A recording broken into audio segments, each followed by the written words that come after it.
Now, speaking of games that are coming out this year that you and I are very much looking forward to, there was this new Starfield developers blog that dropped a couple days ago. Um, Still, Bethesda, they're being very, very tight-lipped about actual concrete details regarding the game. Like they're just feeding us little tidbits, like here and there, just making sure Yeah. that we're paying attention. And while most of this video was just sort of them patting themselves on the back about stuff that's going to be coming, there was one or two interesting things that I think are worthwhile talking about. If they're actually going to fulfill the promises that they make this time around, it could be very interesting. So I'll bring up two of them, and then Saib, I'm sure you'll be able to bring up any of the things that I missed.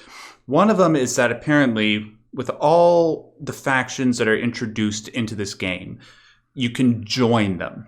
And then when you join them, you can sort of live within them as a good guy or a bad guy, operating on behalf of one system or faction to help another faction or to infiltrate and destroy that faction. It's sort of hard to explain right now why they sort of made it seem more in depth than I'm sort of making it seem right now. You'd have to go watch the video, but that was really interesting. And then the other thing that they brought up was they referenced the persuasion system from Oblivion, which made me very happy because I think I put more hours into Oblivion than any Bethesda game. And they said that they're going to try and bring a version of that back for this game. And hopefully they can sort of live up to the promise that they set with Oblivion with trying to get people onto their side and using a proper dialogue system to make it more immersive. You know what I mean? Which they weren't ever able to do in Oblivion, and they certainly weren't able to do it even though they sort of promised it with Fallout 4. Hopefully now they'll be able to get that, and if it does, I think it'll be revolutionary. Now, what else did I miss? So stats, stat points, traits, things that make an RPG an actual RPG. And this is something that I have been, like, not just me, lots of people have been really annoyed with for a very long time, is that for a very long time now, it has felt like every iteration of every RPG that comes out of Bethesda gets less and less RPG-ish Yeah, more and becomes mainstream. more and more actiony, and and not and not focusing in on those really really important bits, like those really really important bits. We're just not seeing that anymore, not to the level that I would like to, not to the level that a lot of people would like to see this stuff, and that is that's been disappointing, frankly. I when they got Fallout, I was so excited to do the traits and just like the traits, the skills, like leveling all that stuff up, and progressively through 3 and 4, we've gotten a whole lot less of those things.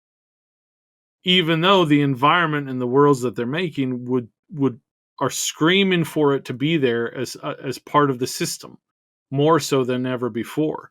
And so I'm really excited for that because that's something that they've said that they're really focusing in this time. And I'm hoping that they have a difficulty system that kind of reflects that, having a more hardcore system to kind of like bring those things out, tease those things out. That's what I really want to see happen with that kind of stuff. Is that I really think it's the best of both worlds that we can get when we can get something that actually, there's a hardcore system that makes those traits, makes those perks, makes those skills actually really really important. Because as much fun as it is, and it really is fun to become the master of everything, it's not a very good RPG when you are. And to each his own, right? Like there are some people who would say, "No, I want to become the master knight, the master mage, the master thief, the king of all of the countries and all of the cities and all of the towns, and then also, I want to have all of the romance options." And to me, and to other like RPG purists in a way, that's not really a good thing. And I think it's better to design a game, especially like Skyrim and Bethesda games, where you make it so that you can have that more defined path. It creates more replayability, and then because there's mods, those mods will allow you to add in everything. Most of the mods that I download end up restricting my character in some way because Skyrim's just too free. You can run around a town and you can become a high-ranking blacksmith, a high-ranking potions crafter, a high-ranking mage, and a high-ranking sneak thief with assassin. Tons and tons of sneak skills and tons of persuasion skills, all while just doing stuff. And again, I like that idea. I think that's fine, but I think they need to not restrain it, but like curtail it in such a way that it's not so it's not that you really do have to kind of focus in on it. So some of the mods that I get is that when you swear yourself to one of the field stones, that it has a way more impact on your character, and it makes other skills harder to get. It makes those skills a lot easier to get. So that's one of my favorite mods. And then some of the other favorite mods is just increases difficulty for like point spread, basically. So if you're trying to become a master of everything, the game is just overall a lot more difficult than if you kind of more specialize into things, and then that's kind of good. But and again, I'm saying that when you start with the base this way, it's really easy for somebody to mod that experience in, and open up the world than having to like close down the world around you.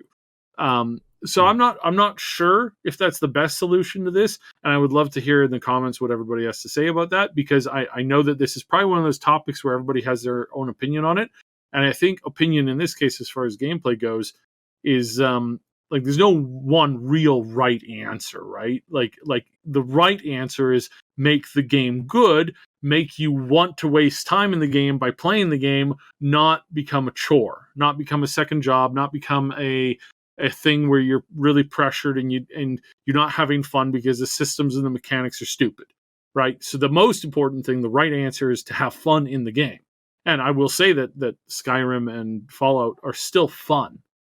You know, they're still fun, and they're exceptionally fun to play. And you can boot up Skyrim and run around and have fun in it very easily. You know, minus all the bugs and that kind of stuff. So I'm really curious as to what everybody thinks. Like, let us know in the comments. Do you think that it's funner to become the master of everything in 40, 80 hours? Or is that something that you'd like a little bit more restrictions on so that you can kind of have a slower growth and experience with that, that world? And are things like perks, traits, and skill points, are they something that you favor in a game like Starfield, which we're gonna assume is just basically like Skyrim and Fallout in space? Are you going to be looking forward to those things, or are you going to be like, that's too much RPG stuff? I just want to like pick up a gun and start shooting aliens. Like, that's all I want. I don't want none of this like pick a trait that gives you your character weakness while also giving them a bonus. Like, I don't like that. Let us know, because I'm really curious to see where everybody's standing on that, and where if and where people are excited for that, and in what ways. So I'm really looking forward to that. And that's the thing that I'd say kind of jumped out at me, is they're really kind of doubling down on this as we're getting closer. So I'm excited, because I think this is something that we haven't had in a lot of games. And when you're looking at, Elden Ring, you're seeing that making things difficult, as long as it's fun, as long as there's a way for somebody to like slowly gain skills and kind of like increase their experience through training and honing their skills, that's a good thing. And it looks like it's a very marketable thing, because it's been doing great.